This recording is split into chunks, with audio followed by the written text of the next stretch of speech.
ఆయన చిగురింపజేశాడు. அவரை திரும்பவும் செழிக்க செய்தார். ఈ రాత్రి இந்த ராத்திரி ఈ వాక్యాన్ని వినడానికి వచ్చిన మన இந்த జీవితాల్లో வசனத்தை கேட்க நம்முடைய మనలో வாழ்க்கை కూడా చాలా మంది நம்மளும் அநேகர் నిందిస్తూ ఉండవచ్చు. உங்களை நிந்திக்கலாம். నువ్వు పనికిరాని వాడవను, நீ பிரயோஜனமற்றவன் என்று, మన వల్ల ప్రయోజనం లేదనో, உன்னால் பிரயோஜனம் இல்லை, మన వల్ల ఉపయోగం లేదనో நம்மால் எந்த பிரயோஜனம் இல்லை.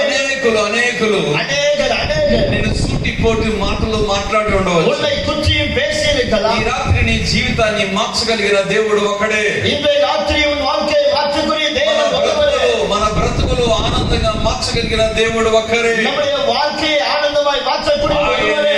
నజరేయుడైన యేసుక్రీస్తు. அவரே நசரேயனாகிய இயேசு ఆ கிறிஸ்து. యేసయ్య విశ్వసించిన మనందరి జీవితాలు அவரை விசுவாசித்தவருடைய வாழ்க்கை எல்லாம் చీకటిలో ఉన్న మన జీవితాలు వెలుగుగా ఆయన మార్చబోతున్నాడు. இருள் இருந்த வாழ்க்கையை வெளிச்சமாய் மாற்றப் போகிறார். మరణ ఛాయలో ఉన్న మన బ్రతుకులను மரண இருளில் இருந்த அவருடைய வாழ்க்கையை నూతన జీవముతో నింపబోతున్నాడు. புதிய வாழ்வினாலே நிரப்பப் போகிறார். ఎలా నింపబోతున్నాడు? எப்படி நிரப்புவார்? ఎలా జరుగుతుంది? எப்படி